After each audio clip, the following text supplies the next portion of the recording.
The Four Leaf Clover podcast is sponsored by Planet Celtic.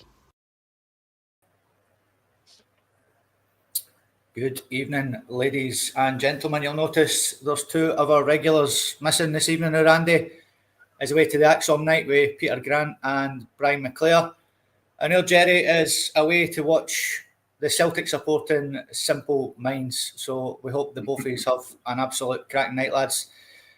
Welcome to the Friday Focus Show on the Four Leaf Clover podcast. I'm joined by my good friend Paddy and our Kaiser. Paddy, how are you getting on, sir? How have you been since we were last on, mate? Aye, all good, Scott. Nice to be finished again for the weekend. Had a busy week at work. Great pod on Wednesday night. Really cracker pod with all the stuff we had to talk about, and the tribute to John Clark. When you watch it over again, it's very, very emotional when you watch it. And the last man standing is just brilliant. So looking forward to this one tonight, and then the weekend can begin. Aye, I've got some stick on Wednesday night for the whole last man standing, so hopefully it's the same crack again tonight. Kaiser, how are you getting on, sir? Living my best life, legend, as usual. Thank you to everybody coming into the comments, pouring in now. Make sure you're smashing that like and subscribe if you have not, and make sure you're ringing that little bell. And as you said, mate, Andy living his best life in the city centre in Gracie's, and old Jerry across the road for Kaiser in the park, raving it up in the mud. Let's go, Jerry. Wellies and all. Brilliant. I'm looking at this screen. I was talking to the guys before I came in the green room there. I had a night out last night for work, and it was a free bar, so everything's a bit hazy for me at the minute, but I'll try my best to get through it. Anyway. So last man standing section on Wednesday night, we picked our striker. Our number 9 was always going to be the King of Kings. Very sorry that we couldn't get squeeze Charlie Nicholas into those 10. I got some stick for them. But so Henrik Larsson got the number 9 jersey tonight. The panel will be fighting it out to see who gets that number 10 jersey. The beauty of this evening is that there's only 2 on the panel. So we might need the viewers to decide for us. So make sure you get your comments in. So let's have a quick look at the team so far for the Four Leaf Clover podcast starting 11. Artur Boric got the number 1 jersey. Danny McGrain got the number 2. Kieran Tierney got the number 3. Roy Aitken got the number 4. Virgil van Dijk got the number 5. Neil Lennon got the number 6 jersey.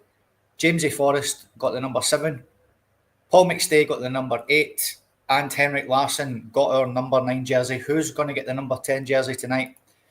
I think it's a stick on, but you never know, because it's all about opinions on here, as we know. So we'll soon find out in about an hour's time. So first up, ladies and gentlemen, it is... What's happening?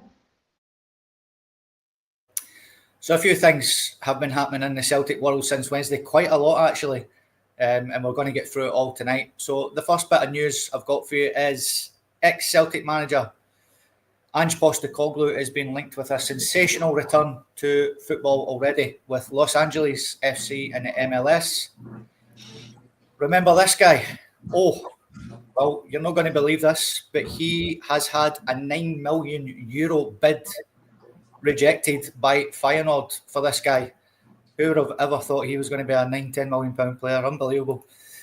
Next up is Kyogo. Rennes have set their asking price for him that they paid £10 million for. They're looking for £5.1 million, so quite a big loss on Kyogo they're willing to take. And Johnny Kenny has had a £500,000 bid from Bolton kicked out by Celtic. Celtic have said it's not enough money. So it looks like the Irishman will be leaving the club pretty soon. And then last up for you, Greg Taylor. He has signed for PAOK and a 3-year deal.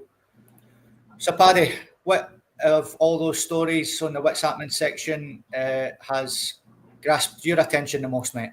I'm going to go for the Greg Taylor one, Scott. I'm disappointed. I'm very, very disappointed that we're losing the wee guy. I know he had his limitations as a player, and teams targeted him with that diagonal ball because of his height. But from the day and hour that he joined the club and first got himself into the first team, he was a he gave 110%.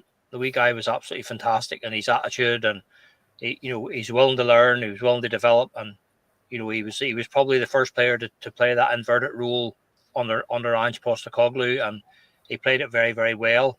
But listen, I look at it from his point of view, Scott. And he's just had a child there, and it's a wonderful opportunity for him. Greece is a beautiful country, lovely climate. He's going to have a massive standard of living increase from what he's living here. It's just an opportunity for him to go out there for 2 or 3 years. He's still only a young fella. The opportunity to take his wife and child and head out there and play football out there in that lovely country and in that climate and stuff like that. It was too difficult for him to turn down. So I don't have any, I've no animosity towards the guy whatsoever. He's weighed up all the options, and I think the fact that he waited, I think he was kind of waiting for, he was trying to wait on Celtic to maybe hit the number that he was looking for. They obviously didn't do that. Celtic couldn't get to that. They couldn't get to that number. So I have no animosity towards the wee guy whatsoever. I just wish him all the very, very best. I think he's a cracking wee left back, really good player. I would love to have seen him and Kieran Tierney as our 2 left backs starting for next season, but it's not to be. And he goes with my best wishes. But the one thing that we do know now is we're going to have to go and buy another left back, because it doesn't look as though we're going to take up the option of Jeffrey Schlupp again. It doesn't look as though we're going to go down that road. I would think if they were going to do that, they would have had it done. So it looks as though we'll be in the market for a player to come in and fight out the left back role with Kieran Tierney. So all the very, very best to Greg Taylor. For me, he's been a wonderful servant for the club. He was a big part of what we tried to do, especially in Ange's first couple of seasons. He was a massive part down that left hand side, and he goes with my best wishes. And I just wish him and his family all the very best for the future. And who knows, we may see him back at Celtic Park one day. You just would never know. You would never know. You would never say never. But I wish him all the very best, Scott. It's sad to lose him, to be honest with you. I thought with Kieran's injury record that he might have hung about, because he knows he's probably going to get 20 to 30 games, But yeah, sad to see him go. He's been a good servant for us, like you said. So absolutely devastated to lose him, but we wish him all the very best. Kaiser, out of all those stories on the What's Happening segment, mate, what one caught your eye? All of them were catching my eye, Scott, to be honest with you. There's food for thought with every last one of them, from Kyogo's valuation being dropped. But the one I suppose grabbed my attention the most was a story about Big Ange and his links to the MLS. Yeah. I think was it LA he's linked to, LA Galaxy? Los Angeles FC, yeah. LAFC, yeah. For me, it's a downgrade on his managing prowess and ability. Why would he return to a backwater league at the other side of the world when he came to Scotland from Japan, made the step up to the Premiership? And okay, it wasn't a rip-roaring success in Ange style, but you can say thoroughly that the Tottenham fans scuppered him a bit, along with some of the players, the injuries that he had there. And still, a Europa League winner. He's got that now on his CV. I can see him taking on much better than going to the MLS. If he was downturning in his managerial career, I can see him heading for the States and putting in a performance there. But for me, he's going to be looking bigger than that. He's going to be staying in the Premiership, maybe minimum Championship. He's going to be staying at that level. He's a manager who could, as I think about Ange, when you adopt his philosophy, when everyone gets on board, everyone needs to climb on the bandwagon. When everyone climbs on and everyone gets right behind them, it's a style of football, a brand of football, and a footballing philosophy that I absolutely love. So I enjoyed Ange when he was at Celtic. I didn't like the way he left, of course. I was at the cup final the day he left. My son's getting an e-hand in the background. Sorry about that. That's right. So I was at the stadium when Ange left, and I was giving it e-hand. I was igniting pyro in the prawn sandwich section. I got into some trouble for it. Had an interview with a few police officers. I refused to move for the stand. I says, you can talk to me from where you are. I can hear you. I'm not coming out to the corridor to eject me for the stadium. I'll stay here and I'll watch Celtic lift the cup. Thank you very much. And then you can speak to me after the game. And they ended up referring me to the Procurator Fiscal, and nothing came of it whatsoever. Absolutely nothing came of it whatsoever. So I was one of the lucky ones who got away with the pyro in the early days. since learning my lessons, legend, right? Pyro outside the ground. You know, we'll build up the atmosphere outside the ground, leading into the ground. But I think that's just worth more than a trip to the MLS. I think that would be thoroughly a downgrade on where he's at in his managerial career. The first ever manager from Australia managing the Premiership. And I wish he would have stayed at Celtic, in all honesty. There's videos of me offering him a 10-year deal for $10 million a year on the steps of Ibrox, right outside the marble staircase. Kaiser was there. Big Ange touched Kaiser's ball, signed it, and then he left. Like previous girlfriends. For that, and all these stories, really, there's food for thought with every last one of them. But I'm sure we've got things to go through, Scotty, so I don't want to brush over them all. We certainly have, mate. And the first one is Benjamin Nygren is in the building, ladies and gentlemen. So Celtic have completed the signing of Swedish attacker Benjamin Nygren from that team there, with the 23-year-old arriving for a fee believed to be in the region of £1.7 million. Great business. The former Sweden under-21 international becomes the club's first confirmed addition ahead of the summer transfer window, having undergone final checks and agreed personal terms this week. The deal has been in the pipeline for several weeks.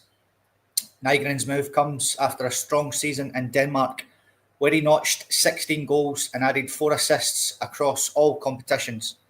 Out of contract at the end of 2025, I believe that should be.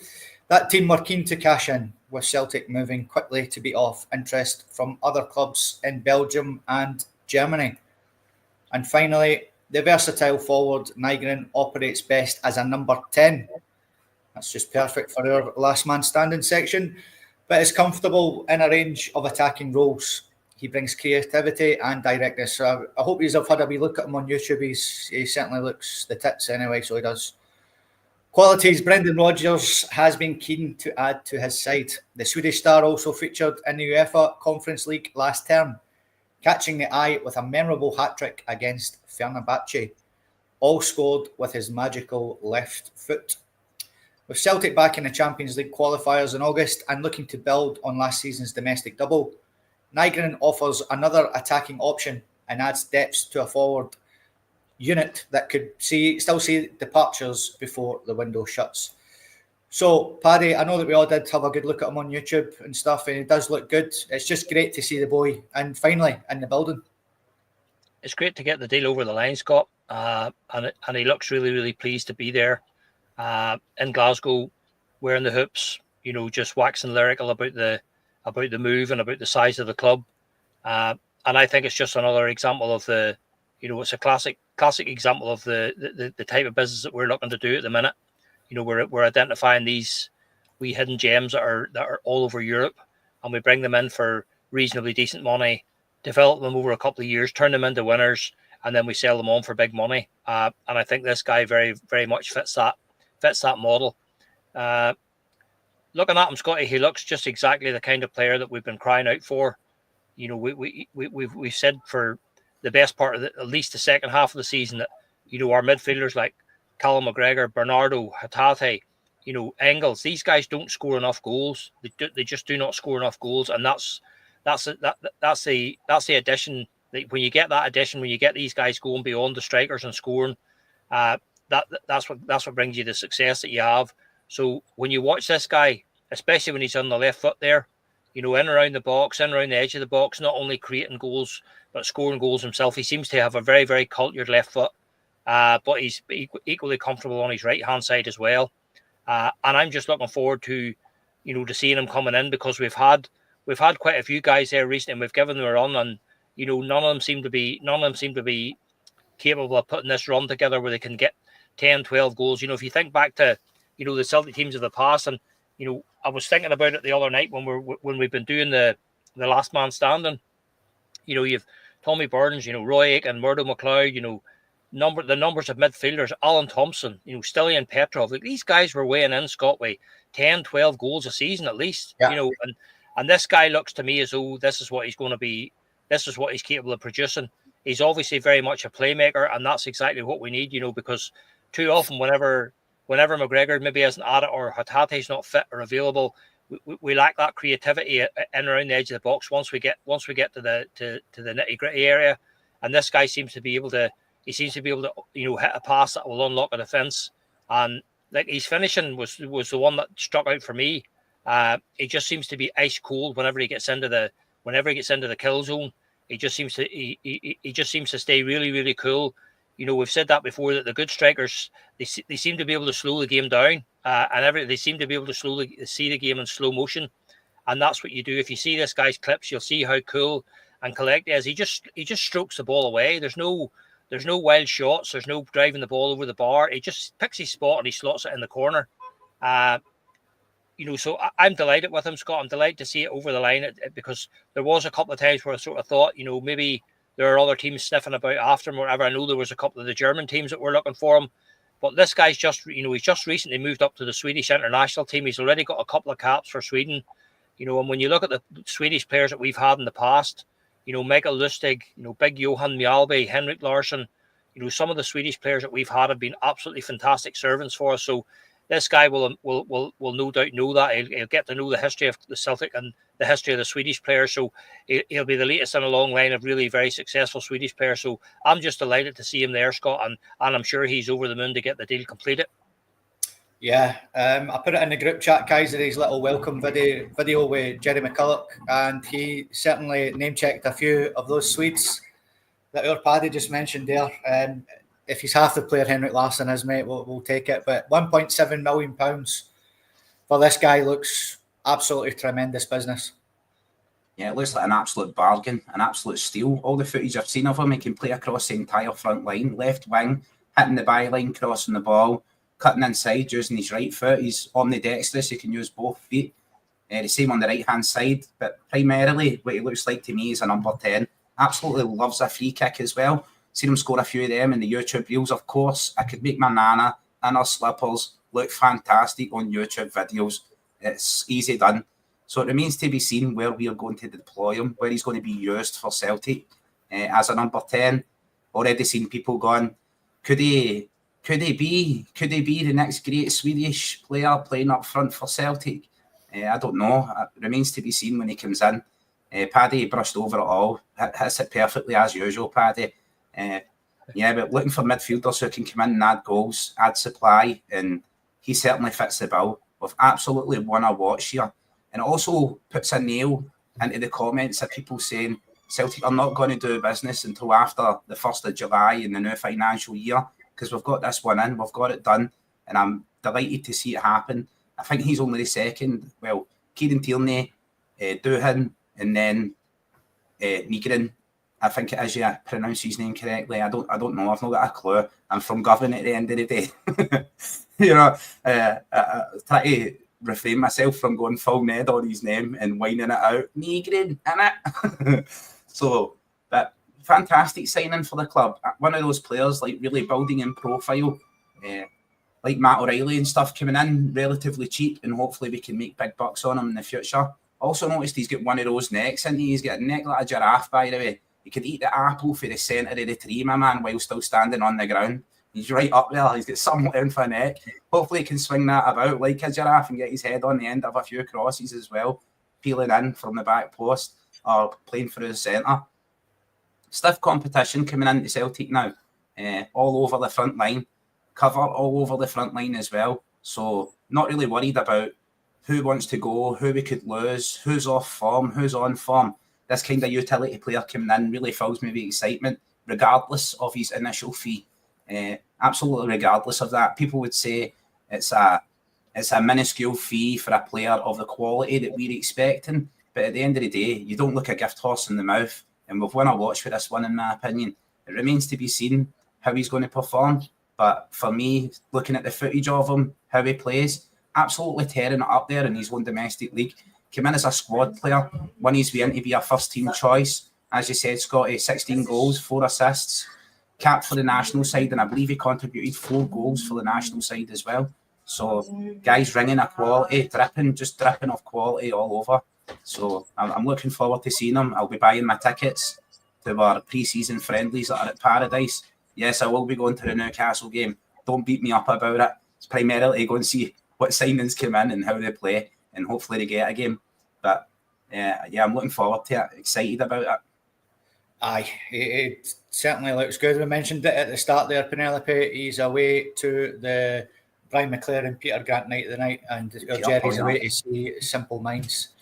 Aye, so one in, which is good to see, but looking likely that there's going to be one out very soon as well. A guy we've spoke about quite a bit on this podcast, Gustav Lagerbielke, is looking like he is for the Offski. So his future at Celtic remains in doubt, with fresh transfer interest emerging from both abroad and within the English Championship. Portuguese club Braga have reportedly made a £2 million, €1.7 million offer for the Swedish defender. Sky Sports' Anthony Joseph has added a number of Championship sides are also interested. Lagerbielke arrived at Celtic in the summer of 2023 in a £3 million move from Elfsborg, but struggled to establish himself in Brendan Rodgers' plans. The Swede made just 10 appearances for the Hoops before being loaned to Dutch side FC Twente last season. He featured regularly in that league, and making 12 appearances and drawing plaudits for his consistent performances. Despite impressing in the Netherlands, Twente opted not to trigger a permanent deal. Lagerbielke has since returned to begin pre-season preparations with Celtic, but the prospect of a permanent move away from Glasgow now appears increasingly likely. And the 25-year-old has 3 years left in his deal, but Celtic might cash in if the right offer comes in. Championship clubs are keeping an eye on him, seeing him as a solid option who could grow in value. So Patrick, Lagerbielke, a guy we've spoke about on this podcast quite a bit, mate. I think I would snatch Indy's hand off for the £2 million, to be honest with you. He's just not built for Scottish football, is he? No, and he never looked comfortable, Scott. He never did, in truth. I know he didn't play an awful lot of games at the when he first came in at the start, but he looked very raw. And to be honest, he didn't fill me with confidence. Although if you think back to the one of the first games he did play, we were forced into a game against Rangers at Ibrox, and he actually played not too bad. But the fact that the Twente have had him and had a really good look at him, he's played 32 games for them, so that's a real good look they've had at him. And they didn't fancy, making an offer for him. And I'm sure Celtic are not going to be too hard to deal with here. I would say if Celtic got similar money to what we've just paid for Benjamin Nygren, they'd be happy enough to take that and let him go. So I think it's very telling that Twente, who's probably had a longer look at them now than we've ever had, and they don't want to keep him. They don't want to make a permanent move for him. So I think at this stage, Scott, it would be best for both parties if he moved on, because he's still only a young lad and he needs to play. The guy needs to be playing, and for whatever reason, we've said it before. It's the same with Mike Nawrocki. There's a lot of people in the comments as well. Last season, what goes on with these guys? And I've said it before. The coaching staff and Brendan see these guys every single day. They see them in training, and it's not just about how they play when they come in and play. It's about how they conduct themselves around the training ground, how they conduct themselves in the stadium, and when they're with the team. And there may be issues there, Scott, that none of us are even aware about. So as I say, it's not. Sometimes on the face of it, it does look a bit strange, but for me, it's obvious for me that Brendan just doesn't fancy him. It's as simple as that. The guy maybe isn't. Maybe we can have our judgments, but our judgments don't matter, Scott. The important judgment in this is Brendan's. It doesn't matter whether we rate him or not. It's whether Brendan rates him, and the number of times that he was available before his loan deal there, and he wasn't being used. The same can be said of Mike Nawrocki. For whatever reason, Brendan doesn't seem to fancy them, and I think he wants them moved on.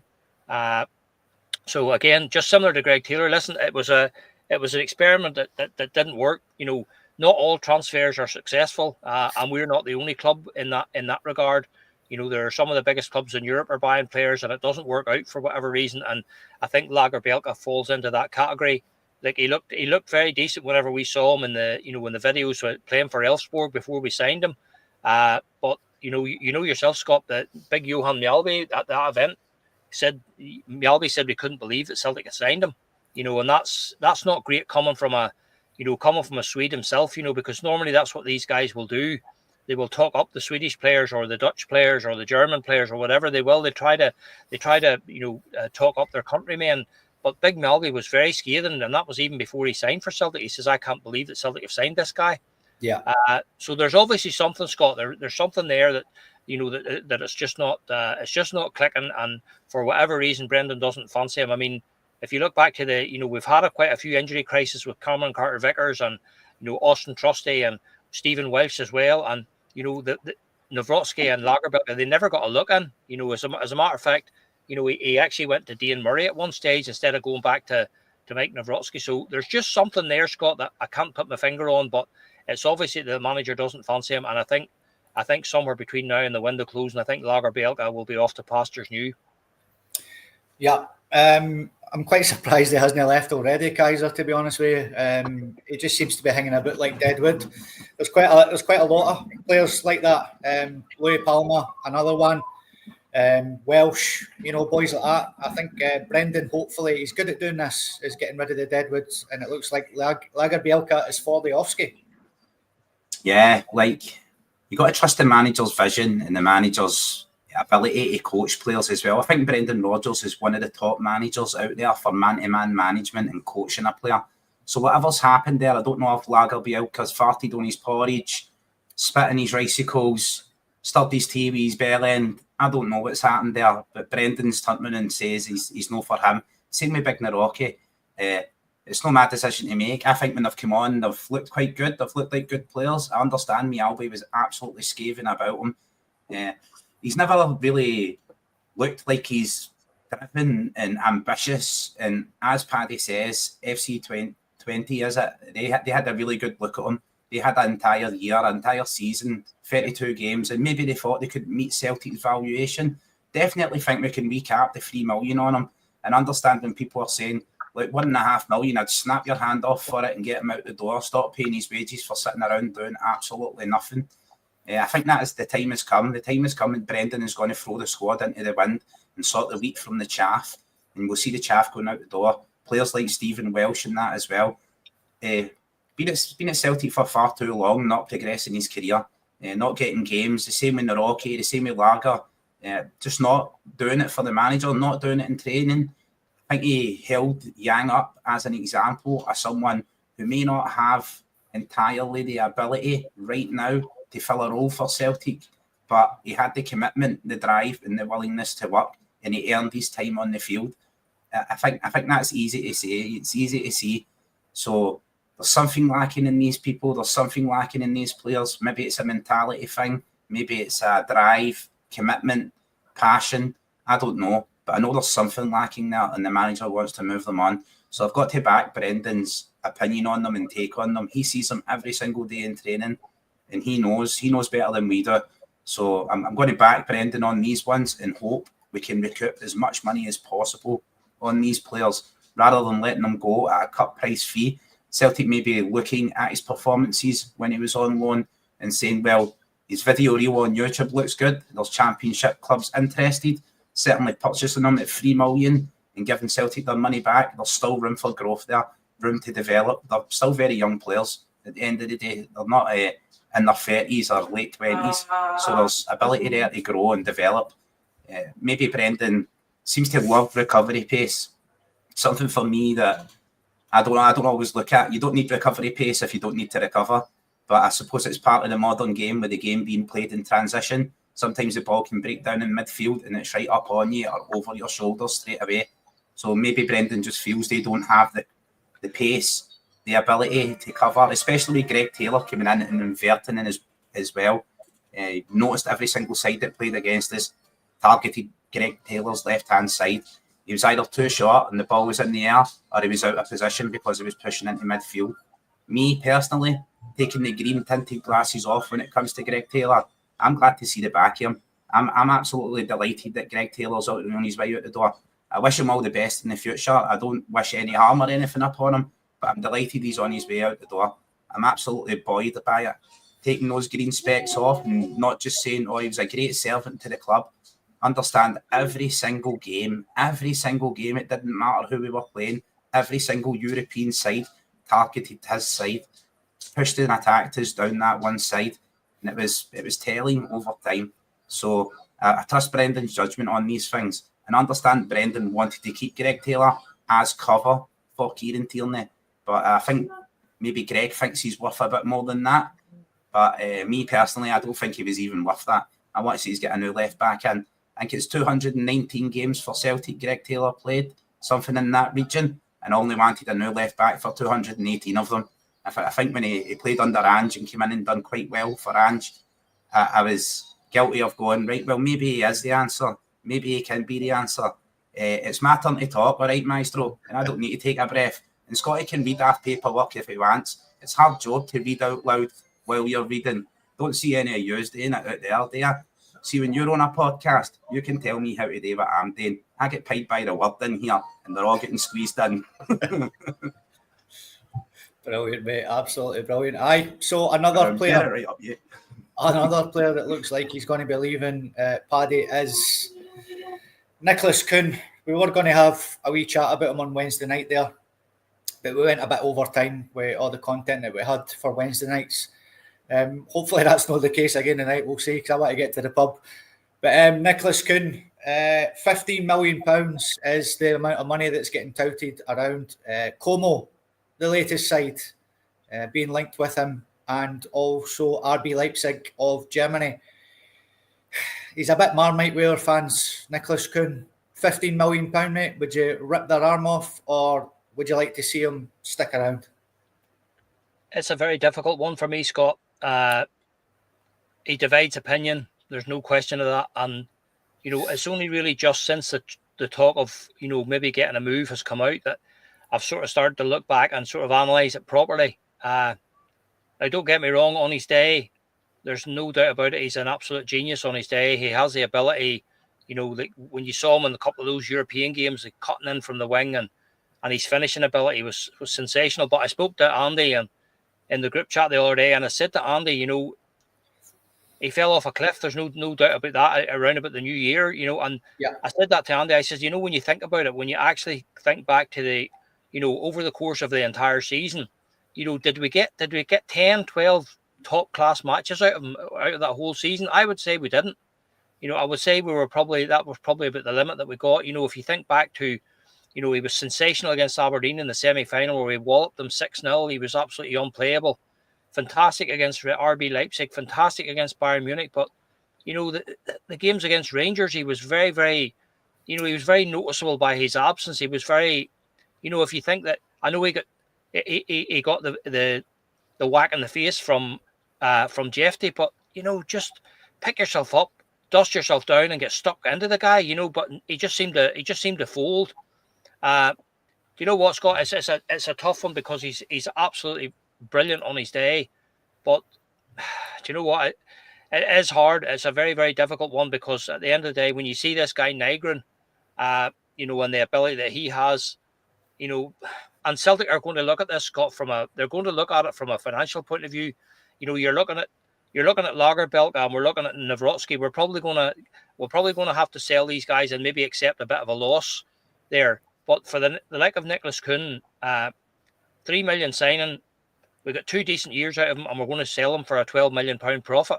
It really does. It really should be a no-brainer. But I would love the guy to settle down and play and stay with Celtic. But there was too many times last season, Scott, that the guy just genuinely didn't look happy.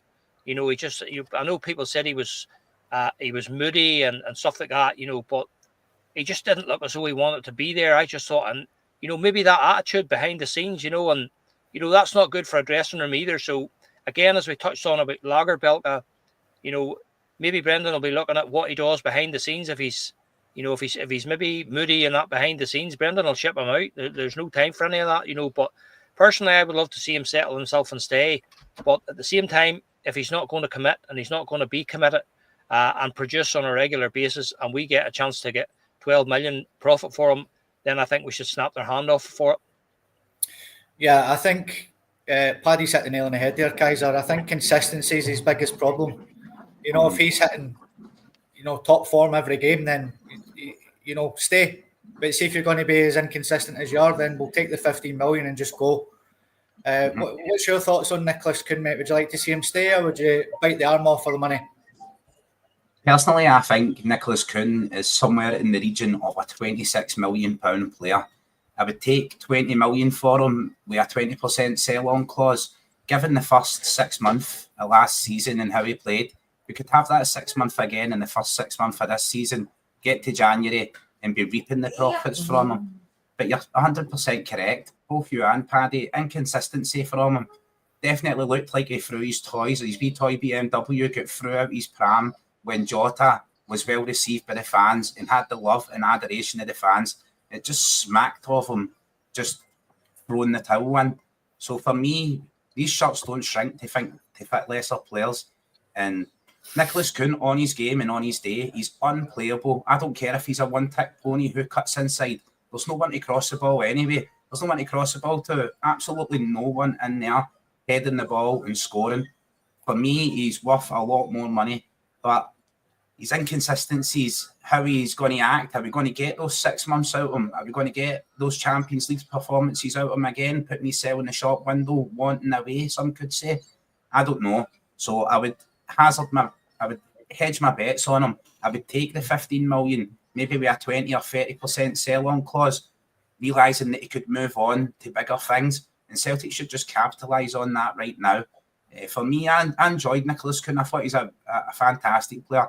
Often described him as being like a plastic bag dancing on the wind. When he's doing that at pace, running at defenders at pace, doesn't matter if you know what he's going to do. Run the risk of fouling him, bringing him down and getting yourself carded. He was just that good at what he does. He's just that smooth an operator. Fantastic feet, fantastic dribbling, excellent finisher, and a threat all the time from the wing. I've seen some people say today, if this was a player profile, if this was a player who Celtic were looking at, would we pay 15 million for him? Would we fuck? Would we fuck? We'd be arguing that down to about 8 million. Peter Lawwell would be over there and his speedos reaping benefits for the clubs, eating the buffet dry, trying to get as much money back as he possibly could. So I know for a fact that Celtic should take the money for him. Perhaps put it in and go for more talent out there. If we can hold out and get the 20 million for him in that region, I would definitely try it. But it all depends on the interest that's coming into the club. And no one knows better than the management and the club around there. No one knows better. It's not like we are privy to the inside track on any of it. We react like every other fan reacts. We hear the same thing every other fan hears. And I'm remembering to take my time and take a breath just in case Maestro comes in and gives me a jip again. But for me, mate, definitely, I would take the money for Kuhn with a healthy sell-on clause welded onto that as well, with the understanding that he is probably, for a full season, performing the way he performed in the full 6 months, easily a £26 million player, absolutely easily. And his performances in the Champions League shows that he has the capability to do it at the highest possible level. Maybe not in Scottish football. He doesn't want kicked, elbowed in the face, zero protection from referees, and of course, Captain Callum McGregor, very different style to a Roy Keane. I've often described him as a Captain Ned Flanders, a high diddly odily, come over there and now rooting, tooting, straight shooting, very reserved character. You see him in the huddle shouting and bawling, but you've never seen him like, if it was me, if I was a midfielder and Jeff Day elbowed Kuhn in the face, I would be over there dive bombing him, 2 foot challenge and the next challenge and put him right up in the air and just let him know that's our flair player. You don't get to hurt our flair players without me leaving something on you. I would definitely leave something on him. I'd be getting in there like an octopus, arms flailing, and make sure I put one right in his chin. So it remains to be seen for me, but personally, I would take the money with a healthy sell-on clause. I would bite your hand off for it. I think most fans would, mate. So it looks like our Nicholas Kuhn is for the off. So something Kaiser mentioned earlier was that the jersey doesn't shrink to fit inferior players. What about this jersey? Patrick, will you be cutting a bit Ballymena with that kit on, mate? Fucking hell. Let me read the slides. I know some people get offended by these slides, but let me read them out first and then we'll have a wee discussion. about the new Celtic third kit. So Celtic have launched their third kit for the 25-26 season, drawing clear inspiration from the Irish tricolour in a fresh and eye-catching design. That's putting it mildly. The strip was revealed this morning through a video shared across the club's social media channels following a teaser last night. The shirt features a light off-white base with pale green hoop-style detailing and a bright orange trim on the sleeves, collar and sides. The colours clearly reflect the Irish flag, with the club pointing to the deep historical ties between Celtic and Ireland. Supporters can buy the kit now, with it already on sale via the official Celtic store and JD Sports. The shirt is available in adult, junior and infant sizes, with matching shorts and socks also included as part of the full kit offering. The launch continues Celtic's long-running partnership with Adidas, who remain the club's official kit manufacturer. The new third kit, on from the club's home kit, which has already been released for the upcoming campaign, and brings a bold and modern twist to the kit. Fans gave a mixed reaction online, while some welcomed the nod to the club's Irish heritage and praised the use of fresh colours. Others weren't sold on the pastel shades or overall design. The strip's bold departure from traditional tones has clearly split opinion amongst the support. And finally, Celtic are expected to wear the third kit during away fixtures in the domestic season and potentially in European competitions. With the new campaign fast approaching, the launch gives supporters another way to show their colours as Brendan Rodgers' side prepare to defend their league title. So sorry for those who don't like me reading out slides, but again, as Kaiser said, it's part of the gig, I'm afraid. Paddy, what are you thinking of that new third shirt, sir? Do you know what, Scott? It's each to their own. I actually think it's quite nice. I like the nod towards the Irish tricolour. I do like that and enjoy that. So, and you know what? It's one of those. I'm one of these people that buys the tops anyway. I will buy it anyway. And that's not me saying that you should buy it or anybody else should buy it. It should be down to yourself. But for me, I actually think it looks a wee bit different. It's a bit quirky. I know the traditionalists will maybe not see that side of it, but again, this is the thing. That these kits will sell out like every other kit. Celtic know they're on to a winner. As Kaiser said beforehand, if you put the Celtic badge on anything at all, we will buy it, and that's just the way we are. And Celtic know that, and then they use that to their full advantage and maximum gain with Adidas. But for me, I actually quite like it. I think it's not bad when you think of some of the most recent offerings. The grey one with the pink stripe across the middle of it. I never actually got that one to see what the fuss was about that. But this one here, I actually quite like it. I think it'll be a winner, especially with the younger generation. I think some of they will see that as very modern, and so I have no issues with it at all, Scott. But I can see why people maybe will have issues with it. Okay, Kaiser, are you with Monty, or do you like it? I don't like it, bro. I fucking love it. I love it. I think it's brilliant. It reminds me, as somebody says in chat there, it actually reminds me of my Vicenza top. I think the Vicenza top's a bit nicer because of the gold badges and stuff on it. Hence why I bought it, and it's not a Celtic top. But just the colours of it and stuff, I love it. Absolute pastel colours suit me. I'm such a handsome boy. I will be sporting that around Ibrox. Tie-dyed, washed out, sexy as ever. In the sunshine, I can see this beside the pool, strutting up and down the beaches of Marbella or Tenerife. Kaiser will be there in his thongs with his top on.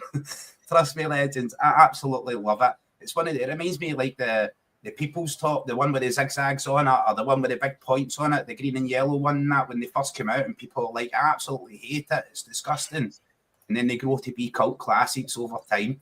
It remains to be seen how much the squad wears it. It does smack of milking the Irish support for everything it's worth. Way's going over there for a couple of friendlies and that, ties to our Irish heritage, and they're ringing all the bells. All the dinner bells are ringing. All the dinner bells are ringing. And as people are saying, they're rightly so in chat, 120 quid for the match authentic one, and then like 80 quid for the replica. Still like 60 odd quid for the child's one. So I've been on a diet and that, mate, but I don't think I'm going to get into the child sizes. It may be a bit much, Kaiser wearing that about Ibrox looking like a bra top with my belly hanging out, but you never know. I love the way Big Yang's sitting in the foreground like the big boss man on that brown leather chair. Look at him. Absolutely love it. Amazing. Even the top you've got on right now, Scotty, I've got the newer version of that one as well upstairs, and people says to me when I first got it that they never liked it. I absolutely love the colours of it. I love the pastel colour. It's refreshing. It's amazing for the summer, and it really stands out, especially when I'm walking around here in this area. I love walking by Ibrox as well with my top on, with the Vicenza one on. Everywhere I go, people stop me in the street and they're like, "What top is that? How can I get one of them? Where do I buy it from?" And that's an Italian Serie B side, so you have to buy it online. Top tip is, if you're a large, buy an extra large. If you're an extra large, forget it, because they don't sell them for ravioli munchers. They're only in Italian boy sizes. Kaiser has to stretch into his, but I've lost a bit of weight, so I sport it a lot more often now. Absolutely love it. I'm enjoying the Adidas kits. I like Umbro ones better, right? I did love the heyday of the Umbro strip. I think they were better quality strips, but we've locked into a 10-year deal with Adidas, and they're going to milk it for absolutely everything it's worth. Global support. People in the sunshine down in Australia on the Gold Coast and stuff are going to be walking around wearing this top. We're going to see it all over the place. So me, I'm a big supporter. Not a big supporter of the price. I'd love to get it discounted. Luckily, I've got a friend who works within Celtic who can get me a wee discount on it. So hopefully I can still reacquaint that friendship and make sure I get a discount on it. Or I'll be starting at OnlyFans. I'll be advertising it here in chat. I'll be Dad Bod Short Rod. I don't know how many takers I'll have on the OnlyFans, but we'll need to earn that shirt and all the rest. As you know, guys, right, I've got 4 kids, a 21-year-old daughter, a 14-year-old daughter, a 13-year-old son, and a 12-year-old son.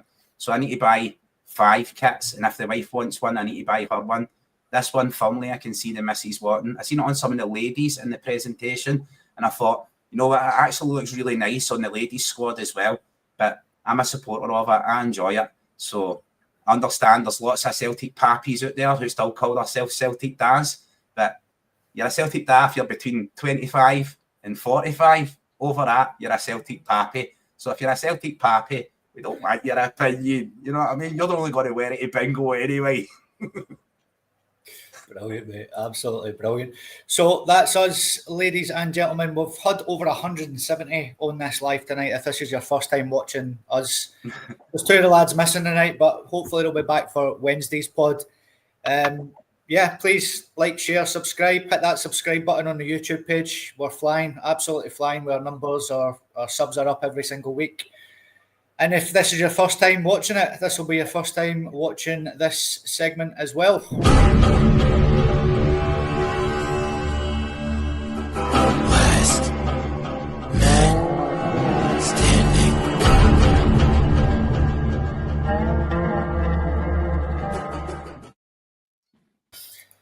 So, as we alluded to at the start of the show, we are picking our own 4-Leaf Clover podcast Celtic 11 from players that we've seen in our time. You'll notice there's no Lisbon Lions in there because we're not that old. We are old, but we're not that old. So this is the first 9 positions that we've filled. We went old school with the numbers. So for the youngsters watching just now, don't get too confused with that either. 1 to 11. 1 is Artur Boric. 2 is Danny McGrain. 3 is Kieran Tierney. 4 is Roy Aitken. 5 is Virgil van Dijk. 6 is Neil Lennon. 7 is James Forrest. 8 is Paul McStay. And number 9 is the King of Kings, Henrik Larsson. So tonight, just behind Henrik Larsson there, we'll be picking our number 10. So who's it going to be? Let's find out. So up first, Patrick is... Oh, he's not a number 10. let's Get out of the way early, Scotty. Gordon Marshall isn't a number 10, so we'll get that out of the way. So please agree, disagree, do what you want, but stop getting us jip in the chat. You know, we're doing our best for your entertainment. So Patrick, first up is Eyal Berkovic, and he is up against Juninho. Who are you picking, sir, and why? Tough one too. Not great memories of either of these two guys, to be quite honest. Journeyman, probably came to Celtic for reasons other than football or whatever. Juninho, definitely world-class player for Brazil. Fantastic player for Middlesbrough. Just didn't happen for him at Celtic at all. Berkovic gets a nod for this one, Scott, just based on the fact that he was in the team more often than Juninho was. I think Juninho, the best thing I can say about him was Martin O'Neill actually passed him in the corridor at Celtic Park one time and asked him, "Are you still here?" Do you know what I mean? So it just did not work for the guy. So I'm going to go with Eyal Berkovic on this one, Scott. Okay. Kaiser, are you sticking with Patrick? Are you going for Eyal Berkovic or are you picking Juninho? Well, I usually love to throw it on Andy and get Andy to make the choices. But I'm loving the fact that there's only two of us to debate it tonight and we're going to get the chat involved. Yeah. Because for me, it's Juninho. Because his career, his glittering career, his Brazil connection, love that. I just love that. I rooted for him when he came to Celtic way more than I rooted for Berkovic. I think the best thing that happened there was Big John Hartson gave him a kicking. I had that screenshot on my computer for a few years. So I always, when I met John Hartson as well at an Axum event recently, I made sure I shook his hand for that, for putting one on his chin. So for me, it's Juninho and it's going to chat. We're getting chat to decide. So everyone in chat right now, I know you might have typed it beforehand, but start piling in your choice right now so as we can pick it out clear and see it there. And get that chat moving, legends. I've been keeping an eye on it, and there is only one winner, and it is Juninho. I don't think MD was picking Eyal Berkovic for obvious reasons. There was a couple there, just Aye, so Juninho has got the number 10 jersey so far. And Patrick, he's up against this guy, Olivier Ntcham. Juninho or Ntcham?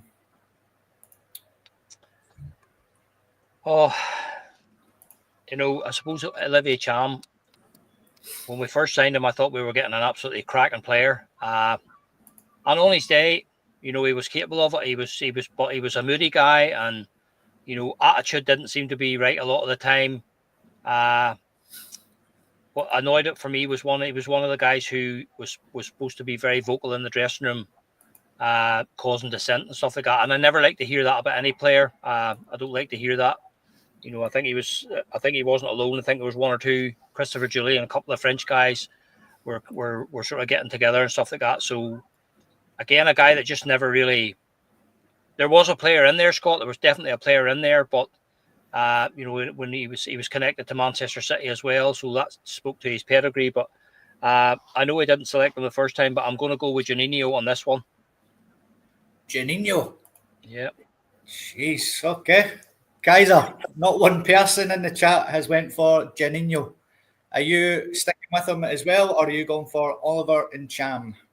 Yeah, clash of the temperamental males so far in it. It's been like players of absolute quality, but never really done it at Celtic. Yeah. For me, I'm going to go for Ntcham for his goal against Lazio, for the memories he gave us. And I know he was part of that French Revolution that eventually seen a scupper the 10. During COVID and stuff like that, the French boys did start to get together and really go against Lennon. Hated Lennon for the longest time about it, eventually forgave him, looked behind the scenes at what was happening there and realising that Neil Lennon's a club legend, fantastic. But for me, it's got to be Ntcham. What he gave to us, player of absolute ability, class, he just never really showed it for us. But there was that one game against Lazio where he showed it for us. And for that reason, I'm going to pick him over Juninho because Juninho had the potential, but Ntcham demonstrated it. Yeah. So it's went to the chat again, and it's overwhelming victory for this guy. Olivier Ntcham has the number 10 jersey now, Patrick, and he is now up against David Turnbull.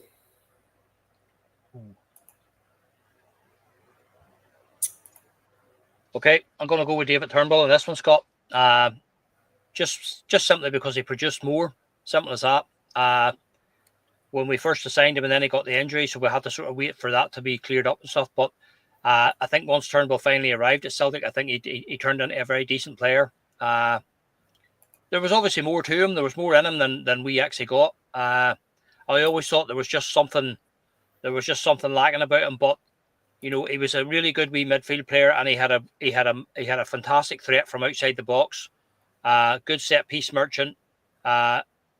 Just what we said earlier tonight about goals from midfield. That was his forte. He provided the goals in the middle of the field. He was probably maybe not in a great Celtic team at the time. He was there in the COVID year, which was terrible. But just based on the fact that he was definitely a Celtic player. He seemed to be a good team player. He seemed to be a good lad in the dressing room. I'm going to go for David Turnbull over Cham because I think Cham was definitely a bit moody, and I don't think Cham was a team player the way Turnbull was. So I'm going to go for David Turnbull. Okay, mate. Kaiser, are you sticking with Paddy? Are you going with David Turnbull, or are you flinging it out to the chat again, mate, and picking in Cham? Who is it you're picking and why? I think Paddy's spot on in this one. I'm going with the Turnbull as well. Going with the Bull. For his threat outside the box, his ability, the fact that he got injured and had to wait for his transfer, and he certainly waited. There was other offers on the table. A Celtic man, in my opinion, he had Celtic in his heart. Probably still has Celtic in his heart to this day. Probably has a poster on his wall of a Celtic player. Anyone, he's probably got all of them. You're probably buying that new away shirt that everybody else is moaning about. He's probably already got that in order and delivered to his gaff. But for the reasons, right, and what Paddy says, I think he was more of a squad player, more of a team player. Contributed more, had dig, had drive, Scottish element as well. So he got the club inside out. Knew the city, knew the support. I was disappointed to see him leave because when we're facing that low block against Scottish side, there's nothing like a rasper for the outside of the box to make players come out and shut you down. And that's what we've been missing as well. So for me, it's got to be the Bull. And chat can take a night off for this one. David Turnbull has ripped the jersey off Olivier and Cham. And Patrick, David Turnbull is now up against Ryan Christie.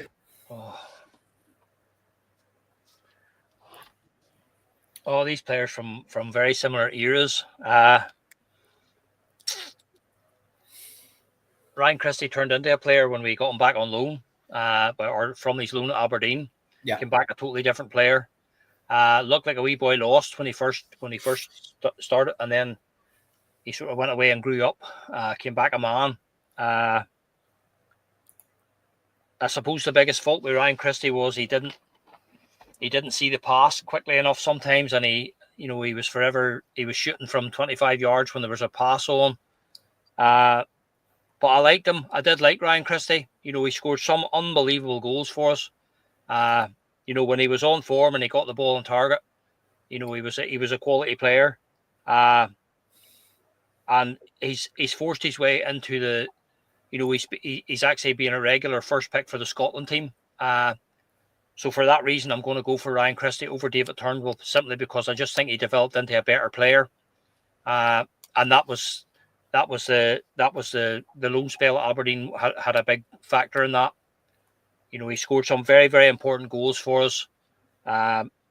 Even ended up playing up front as a number 9 for Neil Lennon when he picked Christie, and he got a lot of stick for that when he had strikers on the bench and stuff. And I think Lenny was just maybe sort of saying stick one to the fans type of thing. So for this one, I'm going to go with Ryan Christie, Scott. Okay, mate. Kaiser, is it Ryan Christie or David Turnbull for you, mate? For me, legend, I'm going to stick with the Bull, and it's going to be going to chat. Ryan Christie was a downgrade on David Turnbull, in my opinion. He saw the headlines and never saw the pass, went for the shot and murderised pensioners in Rosie with broken hips, broken noses, you name it, broken arms. The guy never hit the target. He was utterly, utterly brutal. And Neil Lennon did put him on as a twos up to the fans. He was utterly brutal. See, when I still see him selected for Scotland, nowadays I think he's evolved since he left Celtic, went down to the Championship and developed a bit more. So kind of look at him through hazy eyes and thinking if he'd have stayed at Celtic a bit longer, perhaps he could have evolved a bit more, done a bit better. But for me, it's got to be Turnbull still, and chat can fight it out amongst them. Anybody gets angry in chat, make sure you take it out on each other. It's nothing to do with me, Paddy and Scotty. Well, I've been keeping an eye on the chat as ever, and Ryan Christie gets the jersey. So Ryan Christie is now number 10. And he's now up, Patrick, against a guy who I wish had stayed along for a wee bit longer and could potentially be a future manager for Celtic the way he's going. Craig Bellamy. Oh, you know what, Scott? There's no contest in that one. There is absolutely no contest. It's probably the easiest one so far. Craig Bellamy by a country mile. I know. I think what puts a lot of people off Craig Bellamy is his attitude or his off-field antics. But he's getting very, very rave notices for what he's doing with the Welsh setup and stuff like that. But as you say, just that, similar to Di Canio, and that like what he produced when he was there. If he just could have got this guy if we'd have got Craig Bellamy for 3 or 4 years instead of just like a season and a bit or whatever, the guy was top drawer. There's absolutely no doubt about that. Everything about him, his running power, his ability to beat a man. Again, just what we talked about Nygren, in the early part of the show, icy cool when it came to the finishing stages. You always remember the goal at Ibrox on the break where he curled it in from the outside of the box. The hat trick at Dundee United at Tannadice, the guy was unbelievable. A fantastic player. Wonderful player for Newcastle as well. I remember watching him for Newcastle. I think it was maybe the first year they qualified for the Champions League for a long, long time, possibly ever. And I enjoyed watching Bellamy. He was a great player.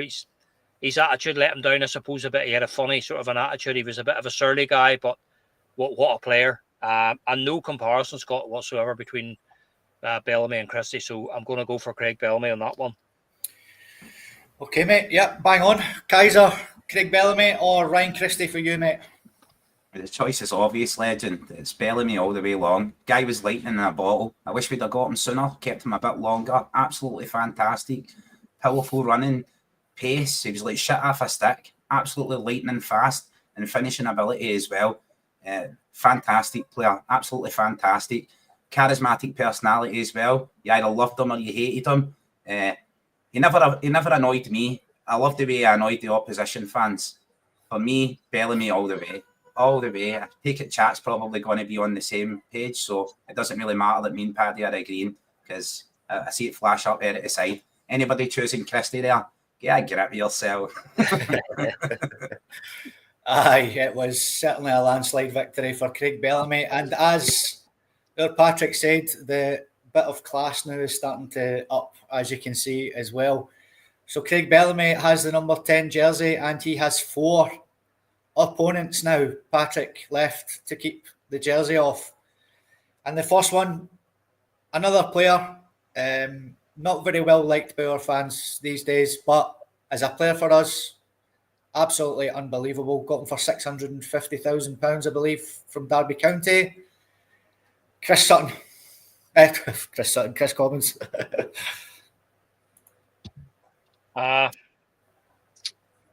Another fantastic player, Scott. When you think of even from his debut, the day he made his debut,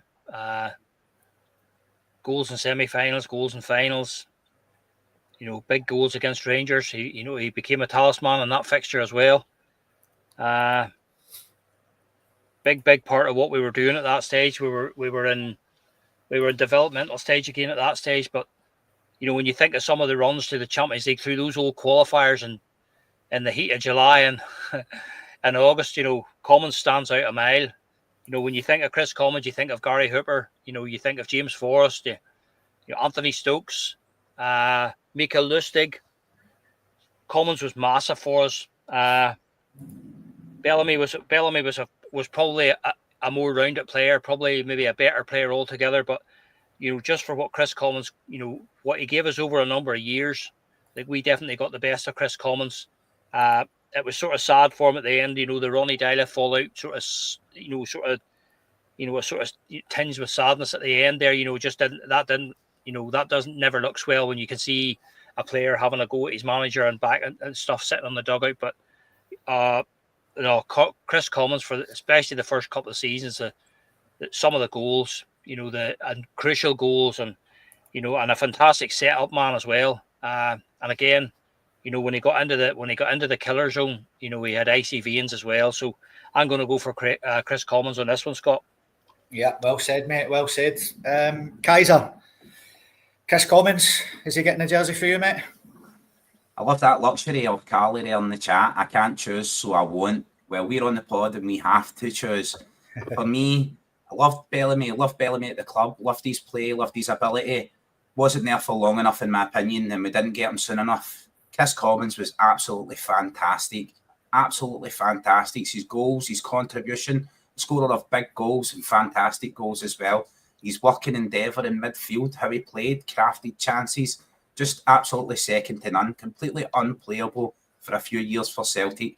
And as Paddy alluded to, the falling out at the end really saw some fans not like him anymore. But for me, his playing contributions far outweigh any comments he made after he left Celtic. I always remember him and his wife as well, giving a lot to charity, a lot for Celtic Foundation, doing a lot there. So for me, Chris Commons, it's an absolute no-brainer. Yeah, an absolutely fantastic signing for us. So he was a great player. So Chris Commons, and not Chris Sutton, has got the number 10 jersey. He's got 3 more guys, Patrick, to try and keep this jersey off. And you said they were all around about the same era. I flung a wee span on the works because it was very difficult to find number 10s, believe it or not, when I was doing this research. Chris Commons is now up against Andreas Thom. Oh dear. Oh dear indeed. Oh, Andy Thom, one of my favourites. I don't know whether you say all time Celts, but what a player. I remember, just seeing the clips of him before we signed him, and this guy was just different gravy altogether. Part of that setup with Tommy Burns' team, with the 3 amigos, Di Canio, Cadet, Van Hooydonk, Andy Thom. I remember the day at Kilmarnock where Di Canio made his debut. We were a goal down and we came out in the second half and we just absolutely murdered them, and those guys ran riot. Andy Thom was actually capped for East Germany. Yep. Before the 2 nations then became Germany, he was actually a capped by East Germany. But what a player! The goal at Ibrox against Andy Gorham never even saw it. He just absolutely walloped it in from about 30 yards. I remember another Dundee United Cup tie. We were a goal down, and we got 2 goals in stoppage time. Andy Thom and Big Pierre. Big Pierre headed the equaliser, and Andy Thom headed off up the field. Had the length of Celtic Park to run and stroke the ball past the keeper. But it's a tough one, Scott. It really is a tough one because he was such a good player. Thom was such a quality player. Yourself, there's not too many guys that get to play for Germany and don't know what they're about. But just for the fact that I think he was there longer, and I think Andy Thom didn't do himself any favours either by, he could have stayed longer. And really we needed him to stay. But he sort of left under a cloud as well. So for that reason, I'm going to stick with Chris Commons. But Andy Thom, what a player. Okay, so Kaiser, Patrick has left us all on tender hooks again by switching that EastEnders moment at the end there. He's amazing at doing it. He's picked Chris Commons, mate. What about yourself? Is it Andreas Thom or Chris Commons for you? Paddy steals all the good comments about the players that you want to talk about, and then he goes with the other player. So he steals all your ammunition, and then he jumps in the bed with the other one. Typical Paddy, utterly brutal. For me, legends. For me, he reminded me of a bad guy for Die Hard. See the Die Hard movie, the first bad guy that gets leathered. Andreas Tom, for me, all the way. Absolutely loved him. His guile, his ability, his passion, his play. Absolutely loved him. What a player he was for Celtic as well. I remember, he gets the ball, scores a goal. Andy Tom, part of the Three Amigos as well, as Paddy says. He hit every nail on the head, but he just went the opposite way. For me, it's got to be Andreas Tom. I'd love to see what chat's going to say here as well. This is going to be a tight one. It is a tight one, mate. You're bang on. It's thank you so much, Stephen. It is a very, very, very tight one. But this man gets the number 10 jersey just. Oh. Andreas Tom. And you can't argue with that either. You can't argue. It's all about opinions. You know what I mean? It's all about opinions. That's Paddy. Get into it. What a player. Oh, no, he was. And special mention to Chris Commons. That's why... Absolutely. That's why we love this segment, because it's very difficult. But I love it when the chat gets to decide. That's why I like an even number on the podcast for this, especially for this one, because it's great to hear your opinions as well, and see who it is you like. So Andres Tom now, Patrick, has 2 more men to try and keep that number 10 jersey off. And up first is this man, Tam Zidane. Oh.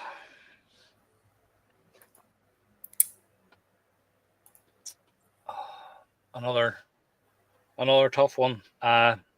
2 very different players, Scott. But for me, Tommy Rogic was just so instrumental in everything that Brendan was trying to do when he first came to town. The guy came from relative obscurity as well. Nobody knew anything about him, just knew he was an Australian player. But what a player Tom Rogic was on his day. Rolls Royce of a player. The ability to keep the ball, the ability to take the ball under pressure, his running power, his link-up play. And, again, we touched on it earlier, like goals from midfield. Just the players that do that are worth their weight in gold. I suppose the only criticism I could level at Tom Rogic was that he very rarely seemed to go beyond 70 minutes. He couldn't seem to do the whole 90 minutes thing, and that was probably just down to his own conditioning and stuff. He wasn't ready for that. But ability-wise, fantastic ability as well. And the one thing that swings it for me was, it's going to swing it for me, as you saw the reaction when Ange brought him off in his last game at Celtic Park. You saw exactly what everybody thought of Tom Rogic. The place, there was hardly a dry eye in the house. It was very, very emotional being there and watching it and seeing him going off. And then obviously we weren't able to see the TV pictures until we got home. And when you saw him coming off, at the touchline, basically crying like a baby. Yeah. That tells you how high regard that Tom Rogic was held in. So for me, I'm going to go for Tom Rogic on this one. Okay, mate. Kaiser, there isn't one single vote in the chat for Andres Tom. Not one. Paddy has picked so. Tom Rogic. Are you sticking with Tam Zidane as well, mate? Yeah, Tam, Zinedine Zidane, the Wizard of Oz, Rogic. His goal at Hampden in the rain, his tears on his final day, the IVF the club sent him for him and his wife to help them conceive a baby. Finally did. When he left the club, his wife was expecting. Loved Tam Rogic, absolute cavalier of a player, absolute Ferrari of a player. I loved him when he had one lung, loved him even better when he found his other lung under Ange. But absolute amazing player. Kind of player that you wish you had right now at Celtic to bring on and ignite, carve something out of nothing. That's absolute fantastic player. I just can't see by the Wizard of Oz. Fantastic player. No wonder everyone in chat went the same way as well. Such an iconic player, such an iconic figure. Fantastic for us. So the big man's got the shirt right now. Okay. Tam Zidane keeps the number 10 jersey, or does he? Because he's up against one more man, Patrick. He's up against another wizard for us, a gift from God, some might say. Tom Rogic is up against Lubo Moravcik. Do you know what? I'll say this. It's hard. This is a hard one, but it's also an easy one. For me, anyway. Two unbelievable players that we were all very, very fortunate to have witnessed wearing the Celtic shirt.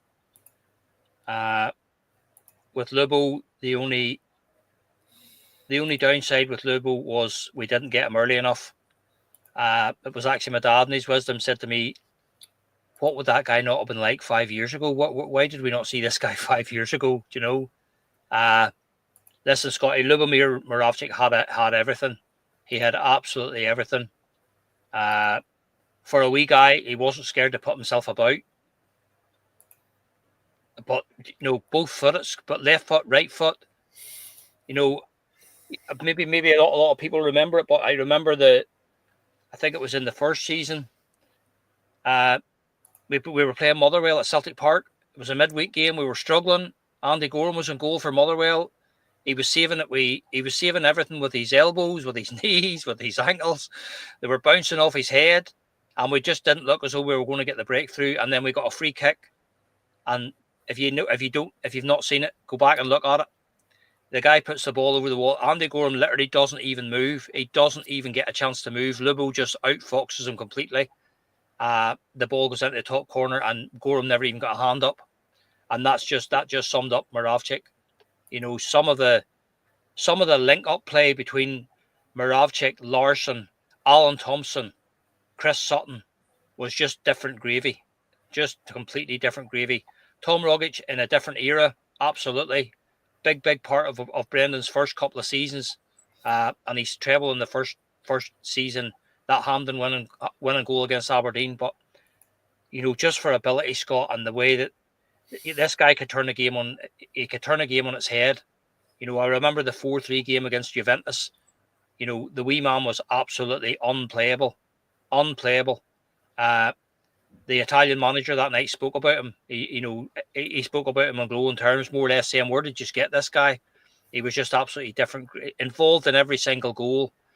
Do you know the game against Rangers at Ibrox, 3-0? You know, he breaks through twice, turns Rickson, just slots the ball away. But for me, the one thing about Lubo Moravcik, the memory that sticks with me is the day that he scored against Rangers at Celtic Park.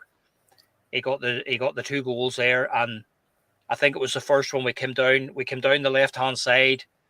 I think Simon Donnelly put it across. Larsson stepped over it. And Lubo hit it first time with his left foot down into the bottom corner. The stadium was absolutely rocking, on fire. And you can just see the wee guy looking around as if to say, what have I just done there? What's so special about what I've just done there? He honestly didn't realise, because he came from, Slovakia or whatever. But again, another player who very, very quickly got it, and he was just loved by the fans. He was worshipped. And he still, even to this day, he still has so much time for the supporters, and, he takes part in all these things. He's just a fantastic individual. And my biggest regret with Lubo Moravcik is that I didn't see the guy playing wherever he was playing 5-6 years earlier, because he was an absolute genius. No question about that. One of the best 2-footed players I think I've ever seen playing the game. Absolutely amazing player. So for me, it's Lubo Moravcik. Yep, I thought it would be an absolute no-brainer. That's why I left the best till last. But different folks, different strokes, different folks, different generations, things like that. Kaiser, Is it Tom Rogic for you, mate, or is it the gift from God?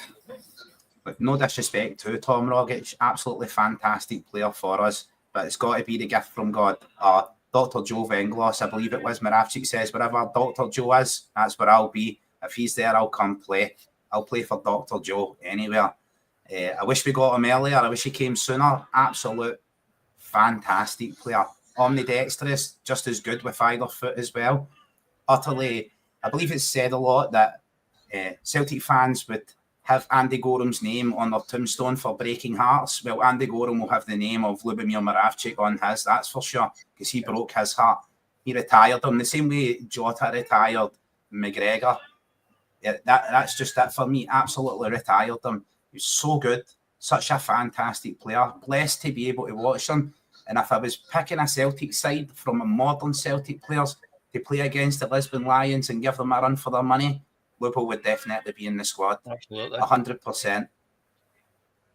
Definitely, mate. And what a team it is as well that we've managed to pick here.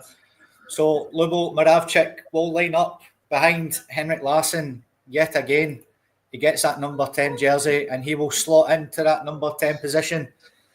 Andy will get that updated for us for Wednesday's podcast. And all that's left to do is pick our number 11 jersey, our left midfielder, left winger.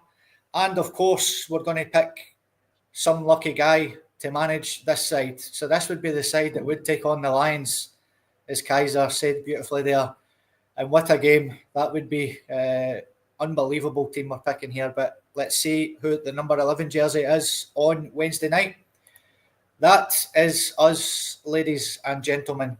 On Wednesday, hopefully we'll have back our Andy and our Jerry, and we'll have the full team on board. There's no Naka because Naka played on the right-hand side. He was featured for the number 7 jersey, and it whittled down to Nakamura and Forrest, and the panel picked James Forrest, so that's why there's no Naka in the 10 position. Thank you so much, Paddy. Pleasure. Me this evening, as ever, sir. Thank you so much, Kaiser. Thank you so much for everybody in the chat. That was absolutely superb yet again, ladies and gentlemen. We'll see you on Wednesday. Enjoy the rest of your weekend. I'm off to the pub. Hail, legends. Stay Hail, blessed. guys. Have a good one. Someday you will find